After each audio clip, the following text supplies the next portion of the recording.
Welcome to the Circuit of Success Podcast. The Circuit of Success Podcast. With your host, Brett Gilliland. Brett Gilliland, Visionary Wealth Advisor.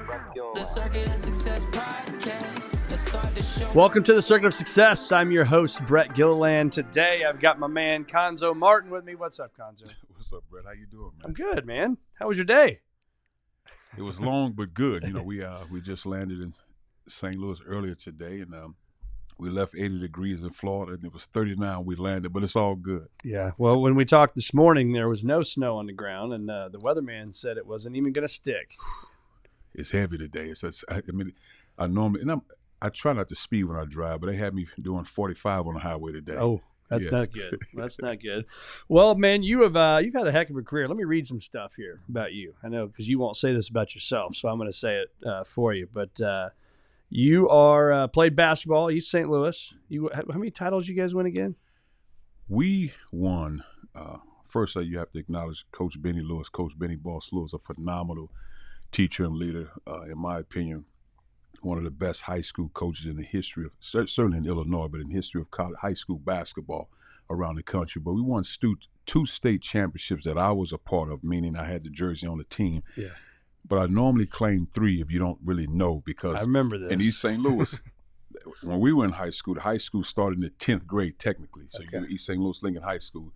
So they won it when I was in the 9th grade in 87. But I claimed that one. If you really don't know, so you got to research to say if I was a part of the team or not. Yeah. So I say 3, but really I was a part Yeah. of 2. I think you were. It was your high school, right? It Yes, was your yes. high school. But and then being a stud for Purdue from 91, 95. Gene Cady, obviously your coach. Glenn Robinson, first Yes. pick in the 94 draft, was your teammate. Back-to-back Big Ten champs, 94, 95. Went to the Elite Eight. Yes. Fourth in school history in three-pointers, man. I didn't know that. I mean, I just thought you were the defensive guy. I left high school scoring the ball and doing a lot of things. Then I went to Purdue. I had to change up. Really, when I went to Purdue, I had to not change my game, but really improve my perimeter skills. Ball handling, passing, shooting, that sort of thing. And I became a pretty good scorer at that level, but I always scored the ball, but I just make the adjustments. Defense was just really pride. You know, growing up in East St. Louis, you had to play a level of defense if you wanted to play with older guys. So that's really what it was. And then Coach Cady in order for us to be successful, this is what I need from you early. And then after that, my game just flourished. And 3-point shots were just putting the time into it. It was exhausting, but it was worth it. Yeah, that's awesome. And the other cool stat I thought, you have the most games played in a row, 137 for Purdue. Do you know that? I didn't, man. Brett, Brett, really, when I left Purdue, I was done.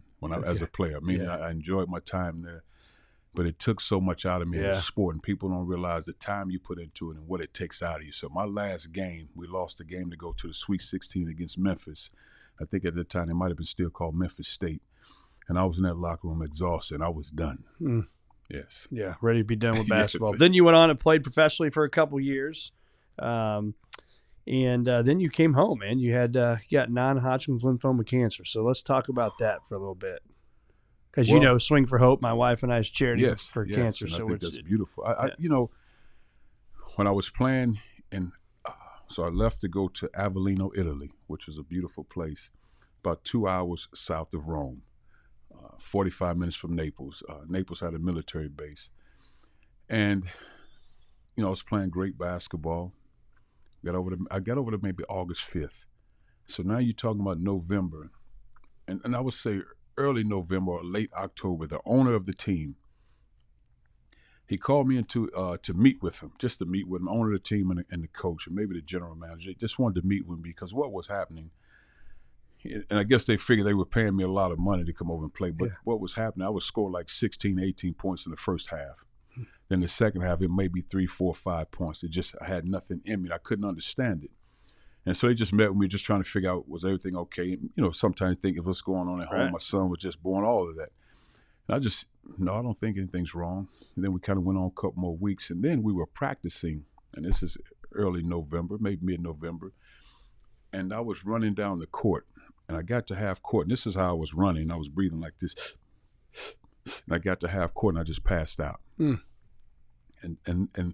they picked me up and took me back into the training room, and the trainer, he was Italian. He couldn't speak any English, but what he was trying to say, when I first came to Italy, I was big, but now he did like this, and now you're small. And then that day, we went to the hospital and they did tests, X-rays, and blood work, and then later on that night, after all the tests, X-rays, and blood work, and that was about a 2-hour process. The owner of the team, I met with him and his wife at his house, and his wife was Italian, but she was from New York, so she could speak fluent English. And she was just translating for the owner, who just more or less saying, "You need to get back to the States immediately." And so we just, I was so exhausted. And at this time, Roberta just came over. She came over early October with my son, Josh, who was just born in August. So they were over now. So we took a flight from Rome to New York to Indianapolis, where we lived. We got home in Indianapolis, I'm going to say, because we had to get a car service because we didn't plan to be home this early. And so we got a car service, we got home, and Roberta was getting the bags into the house, and I had Josh, who was 4 months old at the time, and I had him in my hands, and I was so exhausted. I got in the house, and I just laid him on the couch, and I just kind of, and wow. I went and sat on the other couch, and Roberta was just kind of getting the bags, and I was just sitting there. I said, "Roberta, we need to get to the hospital immediately," because I was so exhausted, and it just felt like someone was kind of pressing on my chest area. Just really wasn't sure, like hard to breathe. And so we went to the hospital, and this is in Indianapolis. So I'm gonna say now the timeline is probably between 1:30 to 3:30 from the time tests, X-rays, blood work in the hospital. And I was sitting here, and the doctor's standing right here, and Roberta was probably right over there, holding Joshua. And I'm looking at Doc, not really looking at him in his eyes, but I'm listening to him. And he said, "I don't know if you're gonna die, but this is life-threatening." And he didn't really say at the time what it was. And I just kind of glanced at Roberta real quick because I didn't, not that I was afraid to get emotional in front of her, but I wanted to try to be strong in that situation. I looked at her and looked away.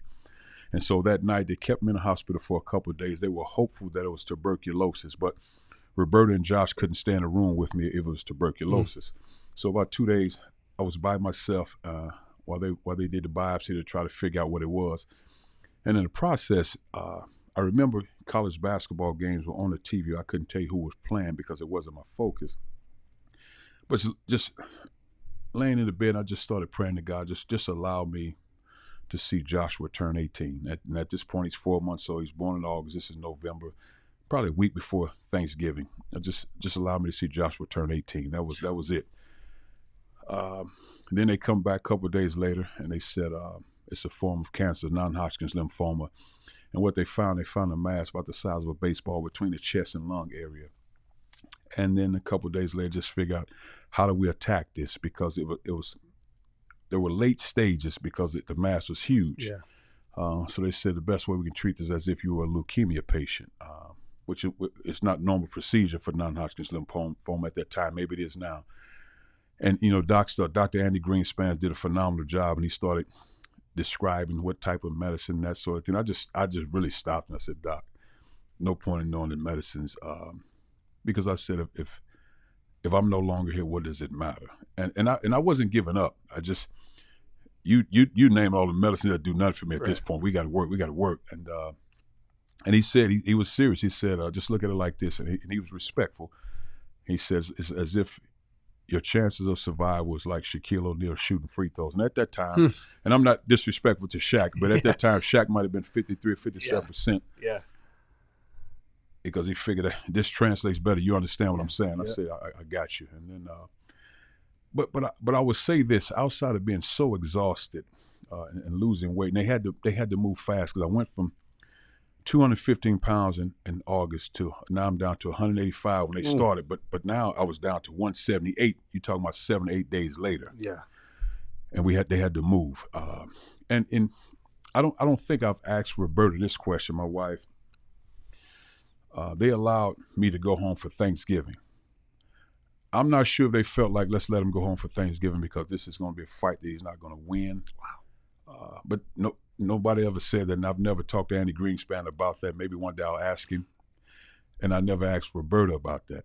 But I just started when these questions started to come up nowadays, because when you coaching for someone, you're just coaching. Yeah. But then when you have time to sit back and reflect, you reflect on a lot of things that you missed in life, and a lot of things that God kept you away from, a lot of things that you endured but overcame, and you try to find peace in it all.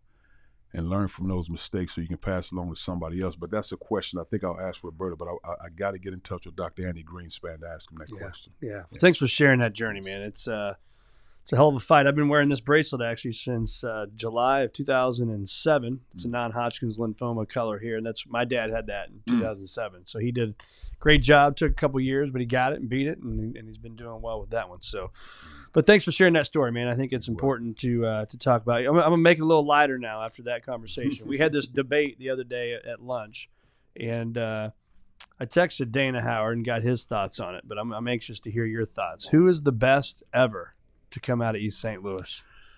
Oh, man, that's a great question. I always try to be respectful of the ones that in the 50s, 60s, and 70s. A lot of them I don't remember seeing, but you heard the names, so I want to be respectful. I would think first and foremost, one of my favorites and almost like family to me, Jackie Joyner-Kersee. I knew that's what you were going to say. So I'm going to say. put that one to the side. So that one is obvious to me. But I said that, and yes. Dana responded back with about a millisecond. He goes, Jackie. Yeah, that's all so he said. that one is clear. We're going to all agree with that's the one. But I think But real quick, let me interrupt you. Yes. You see that up there? Oh, yes, I like that. So Wow. it's the Wheaties box, but you can't see it. Do you remember that? That's big. Oh, no question. But do you remember how I have that Wheaties box? No, I don't. Chris Hollander, me, you, Marco. I won the long drive contest. Oh, man, I forgot about that. I forgot. That's right. That's right. So I got that delivered to my office because it's a That's long right. drive. I let Chris know that every now and then. I'll let him know, too. Yeah. I like that. But I would say Jackie's first and foremost. But I think outside of that, I would say Dana Howard was phenomenal. Now, I don't know if Dana ever talked to you about his brother, Jeff. Yeah, I've met him. He was big time. Now, he was, because we were little guys, he was big time. Miami, right? Yes, no question. But I think, Brian Cox was good, but he got great later, So I would say, man, I would say LaFonso Ellis next. I would say that just because, now again, we have so many great athletes in all sports. Yeah. But I just think LaFonso, because I saw it up close, I saw how he approached the game, the precision in which he attacked the assignment, very intelligent. He studied the game, relentless focus, high-level character, across the board, top to bottom. I say, when you say Jackie, LaFonso, those are two phenomenal athletes, but better people. And I think about it, as great as they were, but better people. Yeah. Yes. And you just had Jackie on your podcast, which we'll Yes. talk about a little bit later. And you probably see over my shoulder here, Don Harper Nelson, Tough. another one. Tough. And that's the discussion, right, is I think a lot about expectations. Like what you expect matters, right? That's going to make you a better person. And so you think about all 89 blocks. How is there that many people that have come out and done the things that, it's not like they just they went and played Division I sport. No, we're talking like Olympics. We're talking Hall of Fames. It's amazing to me. And so when you think about that, is expectations part of that, you think? I think what happens, you were taught to, when you're younger, succeeding so you can get out. But the misconception is not get out like I never want to go back. No, get out to be great so you can give back. And I think that, but you got to fight. So, but when you're younger, somebody got to put something in you. You got to go. Come on, you got to go. But you're not running from it. You're running towards success so I can give back. And that's where we all have to be better. And I think Jackie has blazed the trail far ahead of all of us in giving back to East St. Louis. And I've done a poor job in comparison to Jackie. Because it's one thing to do something behind the scenes, but Jackie's in the trenches every day. Yeah. And that takes time, pride, and effort. But I just think really when you coming out of it, you have to make it a street fight when you're coming out of East St. Louis and do that with pride. You got to take it, man. It's almost like I say to myself, when I leave the house, I'm down 10 with a minute left in the game. And I got to win the game. Or the other way I should look at it when I was in college, it's a plate of food on the table. Me and you have to eat. I'm eating that food. Or I would look at it like this when I was younger. So I would say, okay, there's a train tracks. These are some train tracks. I got to get to the other side of the tracks. So my mom said be home at 9 p.m. When the lights come on, I got to get to the other side of the train tracks. Yeah. But it's pit bulls and chaos all in front of me to get to those other side of the train tracks. I got to get home. I got to get home. There are no other options. I got to get home, and I'm getting home. Yeah. What were the expectations for you growing up? Like parents your point right there, 9 o'clock, right? I've had this conversation with Dana and Brian Cox, actually, and they talked about they knew that if they weren't home, their dad was going to it wasn't going to end well, right? And Well, so I think that's important, but understand, again, those expectations of what you got to do. I think what is lost in communities, and I have to be respectful. If I don't live in those communities, I'm going to be respectful of the space. But I think what is lost in a lot of communities is it used to be it takes a village to raise a child. So now I grew up in the 1173 division, and they called it the Hole. That's what it was called. So, but somebody's mother on the other side can discipline me if she needed to, if something wasn't right. And it doesn't matter. My mom could do the same for somebody else's child because we were all in it together. It was all family. Even though we were not related, it was still all family. Yeah. So for us, it was a lot of love. We never had the pressure, you got to make it to be a professional. Those are things that were never talked about. You never had to worry about chaos. You never had to worry about getting kidnapped, you people abusing. You never had to worry about those things because it was all love and it was all family. You could stay overnight with somebody's house. I mean, just mom knew. I mean, just it was a beautiful life experience. And then what happened was when you leave home and go to college, that's when it really started to change for me because East St. Louis was a wholesome place for me growing up. I mean, it's like it was my paradise. When I went to college, that's when I started to learn racial terms and slurs. I didn't learn that in college. Not that people were saying negative things about me, but I'm just talking my teammates in the locker room talking, white and black guys just talking. So a lot of stuff I'd never heard in East St. Louis. So East St. Louis was a place that was uplifting for me. You can be the best ever at this. You can be successful. You got discipline from school teachers. You got taught. Our high school, our buddies joke about it. East St. Louis Lincoln High School was like a private school. But it was that level of energy. Yeah. We had a phenomenal principal. Mr. Bailey was a phenomenal man. He was a warrior from the standpoint. Yeah. We're going to do this like this. We didn't have a lot of fights. It was very little chaos like that. And again, my mind could have passed me by, but I don't think we did a lot of fighting in anything. We had a lot of energy. We supported everybody. We supported volleyball, baseball. We had one of the best jazz bands in the country. Wow. That was East St. Louis Lincoln. That's amazing. That's absolutely amazing. So let's talk about leadership because you talk about the principal and whether you're leading a basketball team, a business, whatever it may be, leadership's important, clearly. How do you define that now in your life?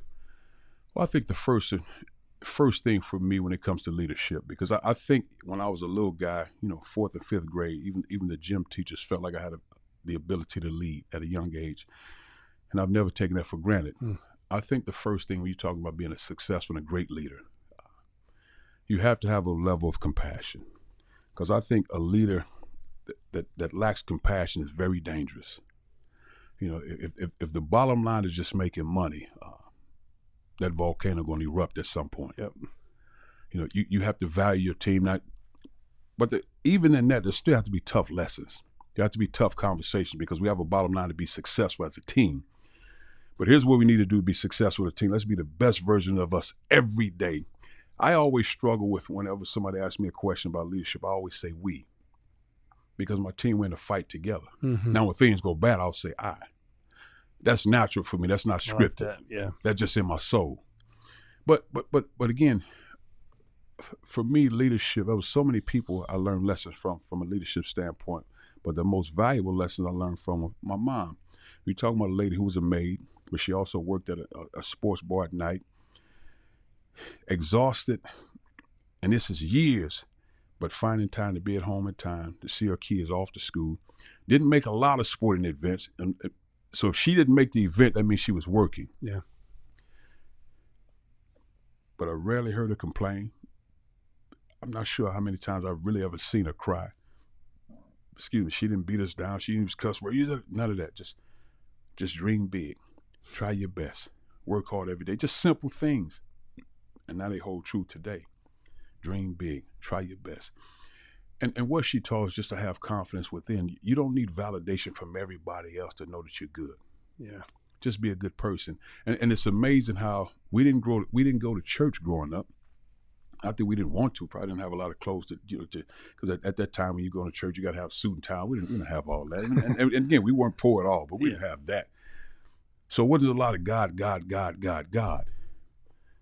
But when you have balance and structure in your life, you run toward God. You don't realize it, like you're moving toward that way. Then all of a sudden there's balance, there's peace of mind. And all of a sudden, whoa, here we are 15, 20 years later.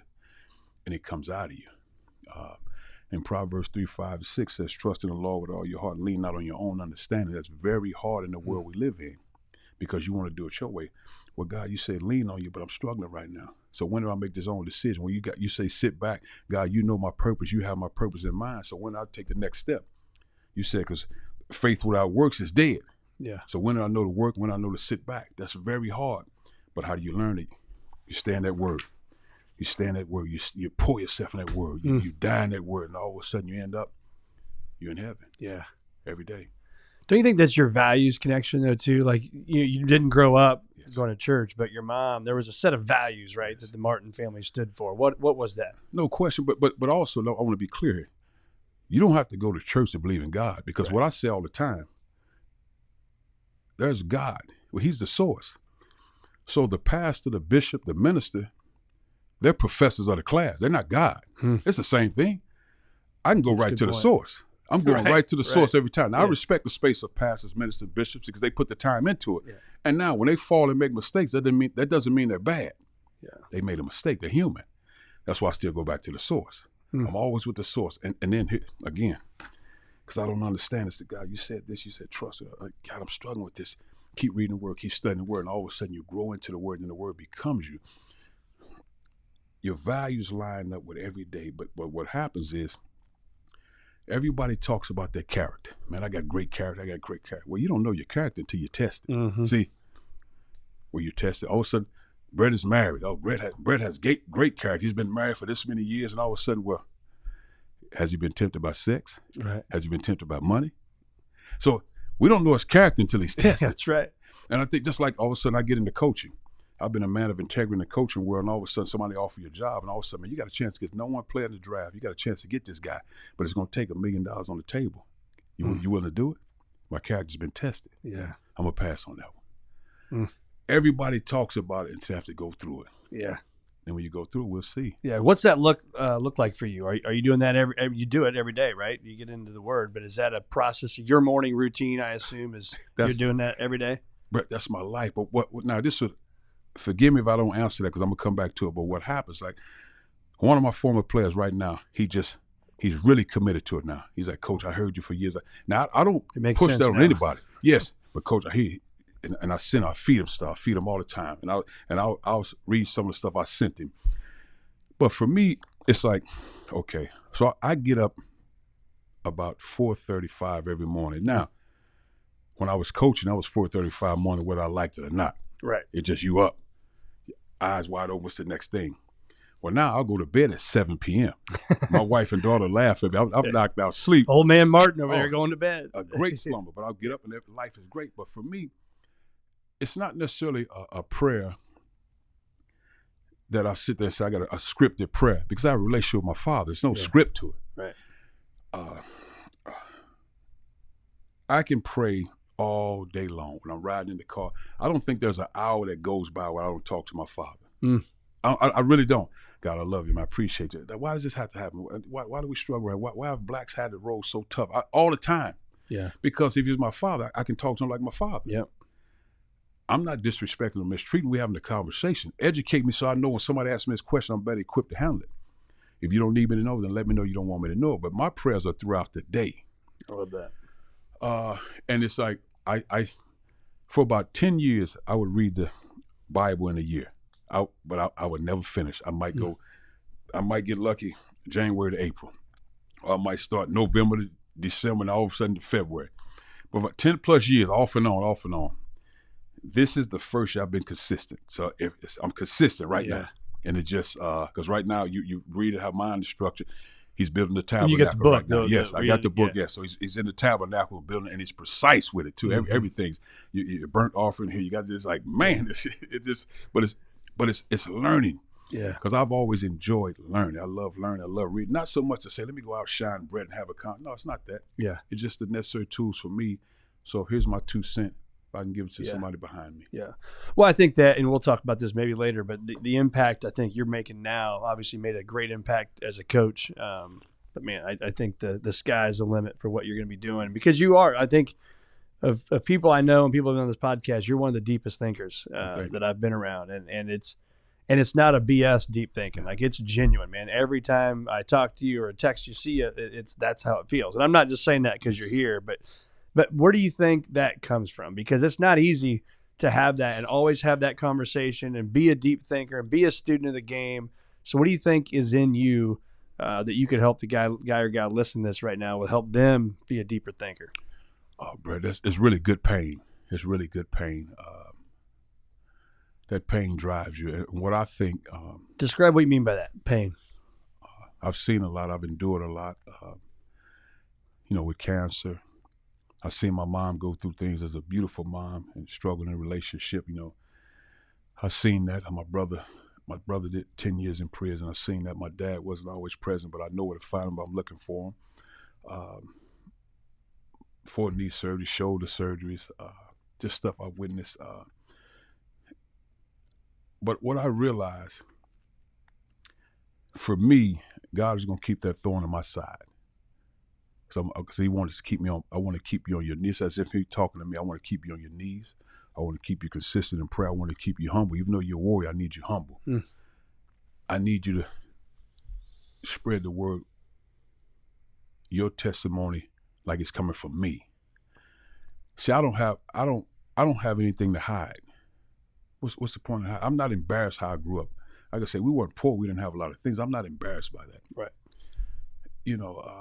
We had in our project house, however you want to word it, I struggle with saying these things now as I started understanding history, because it's not as if we weren't afforded as Black Americans. We weren't afforded. We had 60, 70 plus years where we paid taxes, but we couldn't benefit from taxes. We couldn't get housing. We couldn't get bank. All these things, so the history. But we were in project housing. But we got our back window boarded up for probably 15 plus years, like it was a regular window. It's no big deal. You can open our door with an ID card. That was it. We had a hole where you can see upstairs. I mean, that's what I seen that. Yeah. Now, was it hard in dating young? So you want to bring your girlfriend over? Was that hard? It was embarrassing at that time. Don't look at that hole, honey. Yeah, but as you get older, you start saying, God, man, God, it's like, is that my? So as I get older, is that my assignment? So this was for me. And what I always say was, so if this is the assignment that you have for me, God, as my Father, so when I fall, are you gonna give me the strength to get back up? And now when I say this to him, so now if I fall and I never get back up, that means I'm no longer on this earth. Yeah. Or are you gonna take care of the family that you provided me? Yeah. Because what happens is, when you get out there, when you commit to Christ, when you fully commit to it, it's actually harder to see. That's why a lot of people run from that. I want to stay safe. This is safe right here. When you commit, say, no, this is me. So you open up chest with Christ with the C on it. Now you're standing out there. Yeah. Are you strong enough to stand in it? And always say, don't get me wrong. There are years my knees buckling, but I got to stand in it. Yeah. I got to stand in. You got to be strong. And it's like, man, this is tough, guy. You sure? You sure? And all of a sudden, you be by yourself. Come on, gotta go. Come on. Just keep going. Let's go. And then what happens, because what I realized, it will all come to an end for me. They will put me in a casket now, but they won't put me in a casket because I have it written. I will have ashes. They will donate my organs. That's understood. But it'll be over for me. And when it's over, that's why I do a lot of writing, bro. I do a lot of writing because I want my kids to see when I write. And I got a book, and I got this thing safe, and it's writing this. And some of this stuff is hard for me, so I'm writing this hard for me to write it. Yeah. And this is me, Right. Because the truth, I don't. But you're being real and raw with yourself. That's what I call it, raw writing. Okay. But I don't want nothing to be fake about it, because I'm no longer here. When my kids read this, and hopefully I have grandkids, that's what Granddad wrote. That was his life. Yeah. And it can be about relationships, everything. And it's just, I'm saying like, whew. But that's it. So I want, and it's with my pen. It's not, I didn't do this. It's with my pen. When people know my handwriting, that's it. I laid it on the line. When's the book that you haven't started writing coming out? You know what? Now, I got a teaser for you coming up here soon. Uh-oh. I've done a lot of writing, but here's my struggle, is when I write a book, is how do I write it? Because I always try to be respectful of people's space. So there's certain things, if I write a book and it's real, that means I have to say things about my mom. Not necessarily negative. My mom's phenomenal, but stuff she probably experienced. Or stuff somebody else's experience. And I'm not talking no rape at all. I'm just talking about, so I got to write it. So are you ready to write that? Yeah. Because just writing a book on me, that's boring. That's 2 chapters. That book dead. Have you ever seen Green Lights by Matthew McConaughey, his book? No, so I need to. It's phenomenal. Say I no thought, I more. can't believe I'm reading a book by Matthew McConaughey, and See, I've heard this a lot of but- people say this. I'm just putting it. Keep going. It's one of the best books I've ever read. And you know what it was? It's basically all, not basically, it's all of his journals. He has all these journals over the years, his whole life, writing. And it's all these excerpts from his journals that came into this book. And it talks about green light moments in your life, right? There's red light moments, there's yellow light moments, there's green light moments. So I need to get that. You need to get Okay, it. say It's no really, more. really, Say no really more. good. Talk about culture. Leading to, actually, before we go there, there was another question I was going to ask you about that. So you were in the limelight, right? You coach. I think, in my opinion, being a coach is one of the hardest things in the world to do. You guys, everybody's the armchair quarterback, right, or whatever you want to call it. Cuonzo should have done this, or this guy should have done that. Yes. Did you read that kind of stuff? Did you listen to that hype? And if you did, what did you do about it? No, well, you can't control that. When I coached the game, so whenever I tried to recruit, and this was hard. This is especially hard the last maybe 8-9 years. You can see the change. You can see the change in the game. I tried to find guys that were built like me, and not necessarily physically, physique-wise, but just willing to die for it. Whatever it takes. You might be a better shooter, a better jumper, faster, but you were not going to outwork me and out-tough me. I can control that. I'm going to win that fight. In today's game, that's hard. Not impossible, but it's hard to find that. A young man that loves to compete. And I'm not talking about name image, like how much, because you can get a lot of money, less money. That's in you. I just think you have to, as a coach. So when I got to Tennessee, it was probably the first time. And growing up in East St. Louis, again, you could say sheltered, but it was a phenomenal experience for me. Even going to West Lafayette, Indiana, at Purdue, I never experienced any racial tensions, anything like that. Now, I'm not saying other students didn't. So I'm just talking my experience. When I was at Missouri State, it was a great experience. I mean, the fans, the people, the alumni, they was very supportive. When I got to Tennessee, it was my first experience of the South. It's like, whoa, this is real. Yeah. I've never been a guy that read all this stuff, but sometimes stuff get to you. But I was never a guy a reader, because when I played for Coach Katie at Purdue, he would always say, and at that time it was just newspaper articles, don't read your press clippings, because his biggest things, when you're having success, you'll be high as a hog. When you're struggling, you'll be sick as a dog. That's what he would always say. That was his thing. So he's like, so I have stacks of newspaper articles and all that at my mom's house, a lot of them, and but never really read them. I mean, really. But I've always struggled, even even when I was a coach, I would struggle listening to myself in a press conference. Not that I was embarrassed how I said it, it was over. It was gone. Yeah. I did that, it's gone. My wife would always tell me, you might want to go back and look at that again. Not like you bashed and said somebody, but one of my biggest struggles, and again, your dialect is where you're from, and it's who you are. So I would talk all the time, and I would say talking instead of talking. And my wife, she would get on me about this. Just make sure she says I'm better with the INGs now. But again, I got to the point at 52 years old, I am who I am. Right. And it's Don't just, care anymore. hey, man, I really don't. But for the sake of young men and women, that are listening to me, then I try to be better. Then I try to be respectful of that, because there are people behind you. So I'm better in those areas. But sometimes I get to talking fast. I'm animated and excited, just going. It's like, man, finish that sentence, man. Complete that word, all that. Enunciate that thing better. But again, man, it's just life experience. But no, I think as a coach, you know it's there. But what happens, and this is me, bro. I'm not speaking on any other coach. I'm not doing anything on the table. I'm not breaking any rules. I would imagine, again, who knows?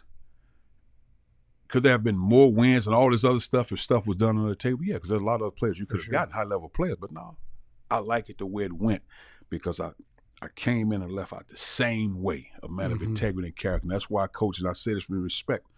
All around the country in all sports, my phone is ringing. Can you come in and talk? Can you speak? Can you help me? All of that. And I'm behind the scenes helping a lot of people. And as you should. Yeah. I have to be better at getting out in front and doing that, because I just always felt like I said this years ago, and even LaFonso Ellis, he brought it back up to me. But years ago when I got into coaching, And I would say, man, so I got it. I was 28 when I first started at Purdue as an assistant coach. 28 years old. And Fonz and I, we were talking all that. I said, yeah, man, when I get about 50, I'm retiring. I'm moving to Montana. I mean, really, I would say that all the time. I'm moving to Montana. Now, why Montana? I couldn't tell you. Want to be in the mountains, I guess. And then finally, so when it was over, he said, are you moving to Montana?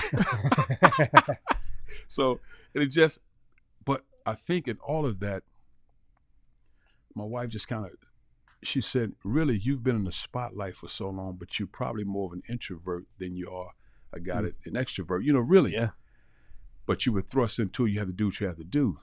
And you're a fighter. You're going to do it. Yeah, I said, maybe you got a point there. She said, that's probably why you always said that, because you just want to get away from it. But then I started thinking, is that fair to the people that come behind me just to get away from it? Mm. You have to pay back. You have to give what you owe in the game. And I have to do that. Even just life stuff. Like, for example, bro, my podcast, It All Counts podcast, when I met with the studio about what I wanted to do with the podcast, and they were asking me questions about me because they really didn't know me. And I said, really, it's I guess the description is a podcast, but really for me, it's a radio show. Yeah. I'm not a guy to just this, because I have more life experiences. Not to say I'm better than anybody else, but I have life experience of humble beginnings, struggles in life, injuries, near death, a single parent mom, a brother that's a warrior and a fighter, spent time in prison, came out, wrote a book, all these things, 2 sisters that had babies at 19, and one has a PhD and one has a master's, and both very successful. So these are real experiences that I have in my household. And no excuses, no complaining, keep moving. Yeah. And it just, you have to really give it back. Does it get hard? Yeah. Do I feel like, man, let me go ahead and sneak out the back door and just go ahead and go. Let me go ahead and move to Amsterdam and never look back. But I know I can't do it. Yeah. Well, you got too much to give, right? You got too much to give. Well, you don't know that if you live in humility. Yeah. And it's not that somebody got to say, hey, man, you got a lot to give. Not that I don't look for that. It's just like, man, how do I do this? Man, you just, because it's just you. You just walk. Yeah. One step in front of that's it. All of a sudden, it's 100 steps. And here we are.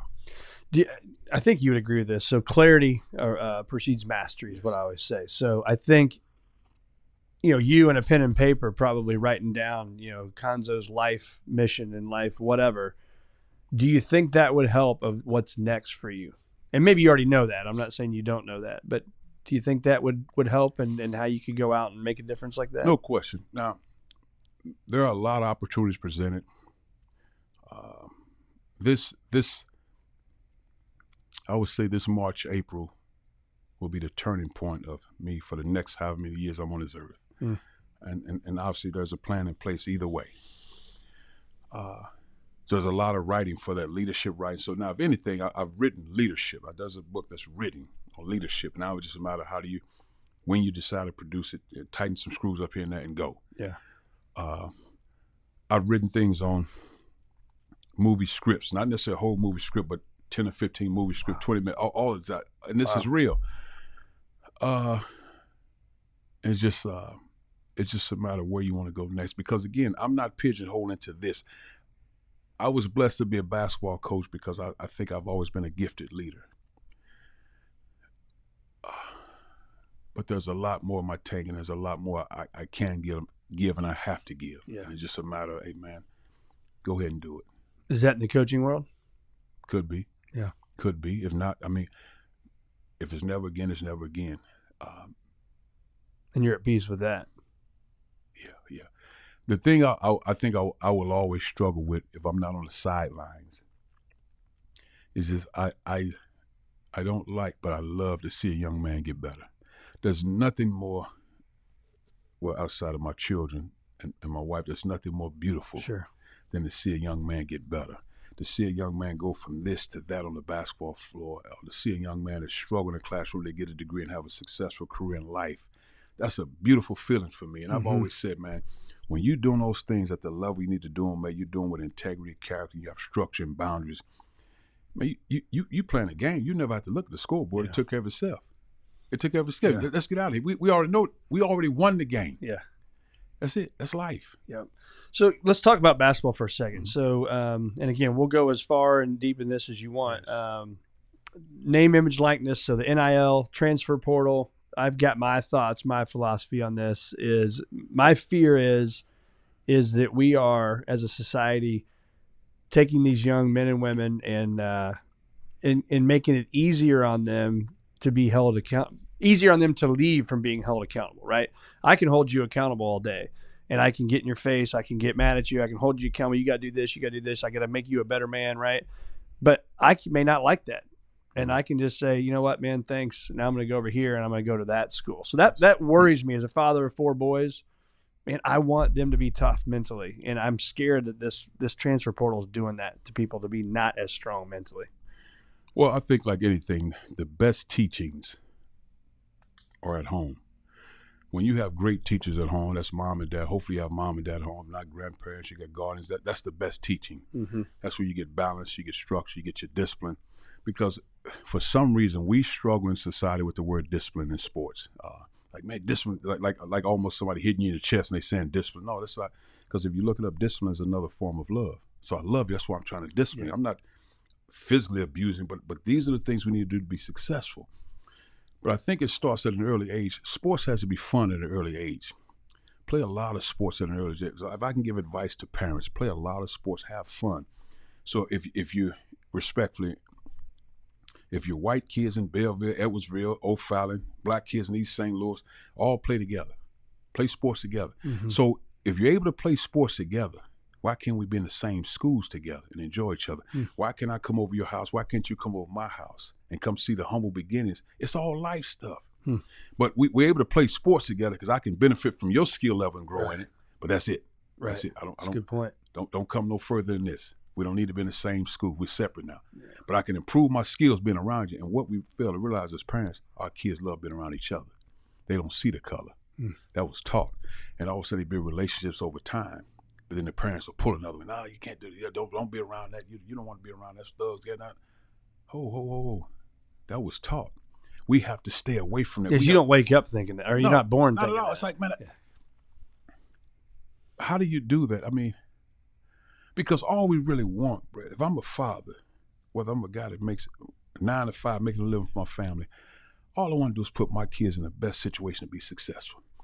I want them to have 3+ meals a day. Some choose 4 or 5, have your nutrition, diet balances nowadays. There's so much stuff.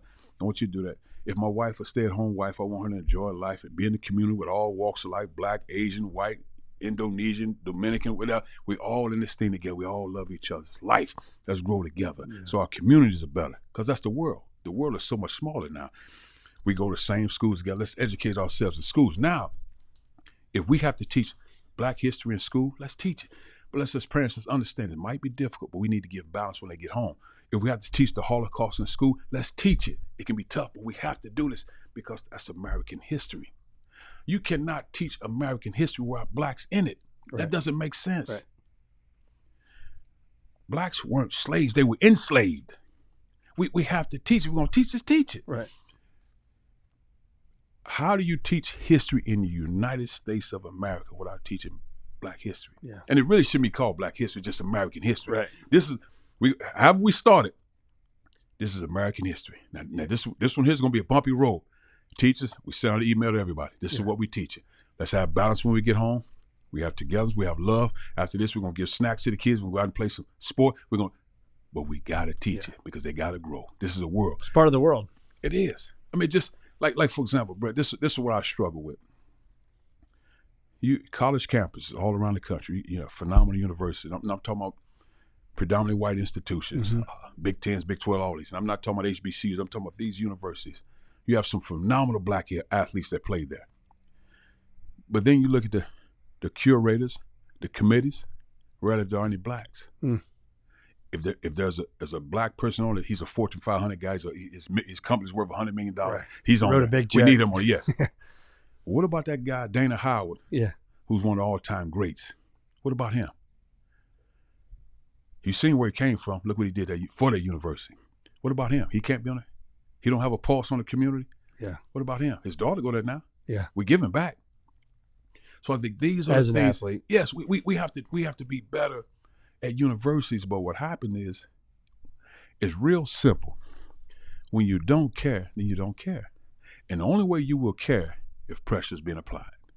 And that's what has to change. I think a lot of universities, that's what has to change. When you look at administrations with the whole athletic department, why aren't these greats in the athletic department? They were great enough to play and have success and build this university, but you're not great enough to be a part of this because I don't respect you from the neck up. That's hard. I don't respect you from the neck up. Man. It's a great point. And I know you just had on your podcast too, Dr. Leonard Moore, right? And you talked about this and talked about Black History Month, right? Hey man, Dr. Leonard Moore. Dr. Leonard Moore took me to class. He's a phenomenal professor at the University of Texas. Teach African American history, Black history. But he educated me on a lot of things that I certainly didn't learn in high school, things I didn't learn in college, things I didn't learn as an adult, things I really start to grasp around the George Floyd murder. So I started to do more homework and more studying. So 2020 is right when I really started to grasp the history of blacks in America. Of course, you knew slaves, you knew that piece, right? But there was so much other stuff that was left out. And I read his book. His book is Teaching White People Black History. And I think all walks of life should read it because it's impactful. And he's educating blacks, he's educating whites. I mean, he's talking about Africans that come to the United States. It's a phenomenal book, and I will, and I said to him, I will get to his class because he has one of those classrooms of 500 students. It's hard to get him in. He has more actually white students than he does blacks. Wow. I mean, he's at that level. And he's a renowned professor, yes. Texas, or no, we're just University of Texas, yes. Texas. Yeah, University of Texas. How important is the power of no when you think about whether that's your time, your energy, whatever it may be? And I try to be intentional with my time. How do you feel about the power of no? I would say it to our players all the time, but it's easier said than done because I struggle with that at times.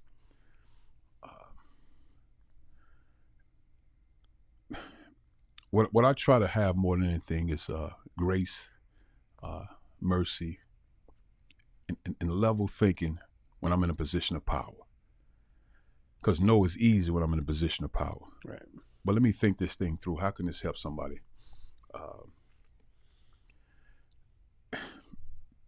I say to players all the time, you got a chance to be an NBA player, have a successful career if you can say no. Most players, and I'm talking basketball right now, men's basketball, most players struggle, or the rubber meets the road, so to speak, Saturday after big win.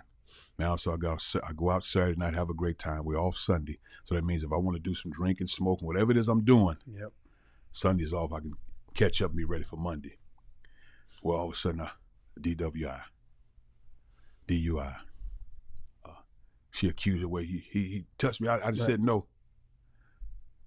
Or you go somewhere on somebody else's campus, get yourself in a situation, street fight, and all of a sudden you're in a hospital. Worse, you're in a casket. Seen a young man, and respectfully, young man that was at LSU, my second year, I think third year at Mizzou. He was on campus, another campus at a party. Guy shot him, killed him. This guy was a starter for LSU, just in basketball. It's like, wow. So it's really hard. I think now I will say it's the hardest thing ever nowadays to be a student athlete. Because you have money in your pocket, you have access, you have social media, people know who you are. There's Phones a level everywhere. of power. It is, but also, I think what's worse, most lack respect for authority. Now, whether they had the name, image, and likeness, money or not, they lack respect for authority. Yeah. Because what happened over the years, probably the last 10 years, in the homes, it used to be parenting. Now it's a partnership. Yeah, you're right. So now all of a sudden, mom and dad became partners as opposed to parents. So Somebody's going to tell me what to do? What? Yeah, so now it's like, I'm on, man, at 15. You at 15? Right. So now he gets to me at 18. Well, he's his own man. He has no rules at home. There's no curfew, none of that. I can do what I want to do. Well, now he has to find out in the hard way in life. And I think those are the things we have to find a way to get our young men and women back to a level of humility and respect and authority. Respecting authority doesn't mean somebody's better than you, somebody's talking down to you. It means somebody's made those mistakes you're about to make if you don't listen. So let me stop you in your tracks right here. Let me give this piece of advice. Yeah. Most don't listen No, nowadays. you're right. That's a great answer. These, I got some. I labeled these as fun. They're all fun for me, but these are. I just started asking this the other day. So let's say you get reincarnated, you get to choose what you're coming back as. What are you choosing? Whew, that's a great one, Brett. Now, audience, Brett did not prep me for these questions. So That's right. He really didn't. So now I get asked about 3 times a year to get the questions ahead of time. I say nope. Nobody gets them. So who would I would have to say 2 people right Okay. now. Right now, I would say Martin Luther King and Harriet Tubman. I would. Because you're talking about the strength, and if it's a third one, Malcolm X. But those 2 I would say first because the strength and the resiliency. Now, just think about this, Brett. For example, Harriet Tubman is a woman. Now, women are powerful. So I want to be clear to all the women. I think women CEOs, you can be president, everything powerful. But as a woman, to escape slavery and to get from, I think it was South Carolina, if I'm not mistaken, so forgive me on that one, all the historians, to Pennsylvania. Now, in order to do that, there were people that looked like her and there were some that didn't. Yeah. So there was a level, can you imagine that level of trust? No shoes on. I got to hide. It's not like it's next door either. No. And I got to be able to trust the fact that I'm standing in somebody's home that doesn't look like me, that looks like the person that enslaved me. And I got to trust this person. And that person helped me move me along to Pennsylvania. Can you imagine that level of toughness that she had to have to do that? And then to go back. But if I could talk to Harriet Tubman, I mean, just powerful. And then Dr. Martin Luther King Jr., you're talking about a man that got into a fight, the civil rights movement. But now, I will say this out of respect to all the women. He was an innovator. He was an eloquent speaker. But the women made the movement. They were behind the scenes making it go. They were setting up the function. They're powerful women. They made it go. So let's be clear there, out of respect for all of them. But most probably understood, if this is what it takes for him to get in front of this, let's go. Yeah. But there was a lot of people that did the work before him. I want to be clear there. Yeah. But for him, as a young guy, to get in that fight, and you say, okay, in the Montgomery bus boycott. So this is his first month on the job. His daughter was probably 3-4 months old, maybe a year old if that. His house was bombed. He had 3 kids after that, and he stayed in the fight. Some courage. Brett, have you been down there to Montgomery to go through all that stuff? Oh, yes. It's phenomenal. Yes. I mean, Brett, can you imagine that level of toughness? Yeah. It had to be God. It had to be God. Because, again, I'm quite sure his knees buckled many nights. Oh, yeah. But he had to stay the course. So those are probably the 2 right now. Yeah, I love it. Love it. And this one will be easy for you because you've done because the follow-up question to that is, you coming back as a musician or an athlete? Because a guy like me, right, I've never been on the stages you've been on. It'd be pretty cool. But it'd also be pretty cool to be on a stage and I turn over the mic and they finish my words, right? And everybody leaves happy. So, athlete, if I came back as a musician or athlete, I'm going up Bob Marley. That's right. Just hold that stage, man. Hold court up there. My 3 favorite musicians of all time, in order: Bob Marley, Sam Cooke, Michael Jackson. Those are my 3 favorites. MJ. That was my 3 favorites. I used to dance like MJ in college. Hey, I'll go to a party now and MJ song comes on and somebody tries to make me do it. I'm like, I've retired. I'm done. I'm out. Let's say I steal that cell phone from you. Another fun question. What's something besides like email and calendar? You got to have that for normal everyday life. Is there anything on there that you hope I don't delete? Like an app or anything that's in your life that you hope I don't delete from your phone? Well, outside of having my wife's number, I need that one. So outside of that, I would say my notes. So I have a lot of stuff in my notes. I mean, just a lot of stuff. I've taken a lot of time in the notes. Yeah. You an app guy? You have anything that's out there? I mean, I have like ESPN just to see scores now, but not really. Okay. All right. I give you 2 plane tickets. You and your wife. You can go anywhere you want. And it kind of follows up the last fun question is the one bucket list item. Is there anything experience that you want to go? Africa. Now, I'm not sure what part, Nigeria, Ghana, Congo. I'm not sure of that. I would have to do more research on to know exactly where, just to really study the history. But because what I would like to see, the passageway when the slaves were taken off the land onto the ships. People have talked about that, so I would like to feel that, because I listened to Bishop T.D. Jakes. He said he went over there one time a couple years back, and he said you can almost smell it and feel it. Almost like you can see the walls where he was scratching the walls. So I would really like to experience that. Yeah, that'd be amazing. One of the final questions, I always say final question, but then sometimes I lie and I have another question that pops in my mind. But you see this F greater than P right here on the mics. It's on your mic, my mic. It stands for achieving a future greater than your past. It's our firm's mission, my personal mission. So when you hear that, helping people achieve a future greater than your past, what comes to mind for you? I just think simply giving back. So we always want to do a lot of things, but oftentimes we want to do a lot of things if it benefits us. Yep. I want to be a selfless giver, and for me that starts at home. If I could every day, and I'm not sure I was great at it, but if my two sons and my daughter now, because she's the only one in the household with us now, if my two sons, when they left the household, say, man, my dad, that was, and as they get older, that one's 26, one's 22, and they say, man, my dad was, man, that was a man right there. My dad, this, and nothing perfect, far from that. Yeah. But man, that's the guy I want to be, my dad. You know, like when you ask that question, who's your three Bob Marleys? They say, my dad. Well, your dad not a musician, but that's my dad. That's who I want to be. You know, that's for me, man. My son said, man, my dad, that man go to war for me. That man would take it. Now, I don't want to be graphic here because we got to stay away from nonviolence, but my dad would take a bullet for me and won't flinch. That's my dad. Yeah. Love that. Love that, man. I told you I was probably going to lie and say last question. But let's talk a little bit of, let's bring it back home to the basketball. People always love these types of stories. Tell us maybe one or two, whatever some of your biggest, best memories of basketball, of your playing days. Big shot. Well, high school, I would say, you know, you won in 3 state championships, but I think the state championship, and I think the one that everybody still talks about to this day, and probably the best Illinois State high school championship game when we beat Aurora, I think West Aurora, to go to the championship game against Peoria. And I got a steal because we played a 2-3 zone. We might have been down 1. It might have been a tie score. I can't remember, but I got a steal in the corner. I threw the ball. I got a steal. So it might have been tied up, I think, but I threw it to almost like the half court, really. But Sharif Ford, our power forward, other forward, he was running down the court. He grabbed it, shot it, boom, went in from half court. Now, it was like a little inside, but it was certainly deeper than a 3-point shot, and he hit it. And man, we ran off that court like we didn't shake any hands or nothing. We ran off the court, was excited. We ran off, our cheerleaders ran off like we got out of there. Like ref might pull this one back, but it was a great experience. And then in college, I don't really have. I think college is like seeing myself become a great 3-point shooter because again, my game was slashing and doing those things, but I made myself into a 3-point shooter just to see yourself grow.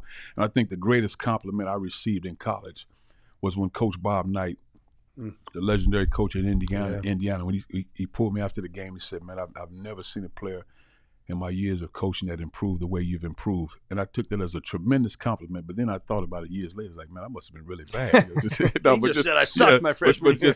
So that meant a lot to me. But coaching is so hard because for me, the success came in the mundane, to see guys grow and get better, because the wins and losses, they'll come and go. But man, that journey to see a guy just get better and better every day, that's the joy for me. When you look back at that, man, you look at Gene Cady, Lou Henson, Bobby Knight, you look at those guys in the Big Ten. Did any of that, I mean, obviously Gene Cady did. Look at his track record of producing Division I coaches. What did you carry forward from those guys? The one thing with Coach Cady, but then they called it coaching tough. When they say old school, that coach was tough, he was hard-nosed. I don't really think that was the case. They were just coaching. They were teaching. Yeah. They were teaching what was taught to them. You have to be tough. You have to be hard-nosed. This is life. You know, those guys, and not all cases, those guys, their dad worked in a coal mine, they worked on a railroad. So this is toughness. Yeah. When you come home with your hard hand, your lunch pail, this how you come home, this how you go to work. So that was a mentality. So it was passed down to us. I mean, Benny Lewis, our high school coach, man, that was nothing. And they did a phenomenal job coaching. They didn't degrade us. They didn't belittle us, but they coached us. Yeah. So when I got to college, there was nothing Coach Cady could have said to me that would break me. You know, it was part of it. It was teaching. It was all love. So I never took it any other way than that. I think nowadays, I think we have to get back to some of that because that level of teaching is lost, because now what you'll see as you do studies, and maybe somebody will do studies on the transfer portal, and Nothing wrong with transfer, so I'm not speaking about that. But are you transferring to something better, or you still got those track shoes on? That's right. Because at some point you got to take them off. Wherever you Because go, if you go keep with running you. with those track shoes on, you'll run with your father. You'll run with your husband. When you run, you got to make tough decisions. Yep. You got to take those track That's shoes awesome. off at some point. I love that. We'll end with that, my man. Cuonzo, thanks so much for being on the Circuit of Success. Thank you for Great having me. having you.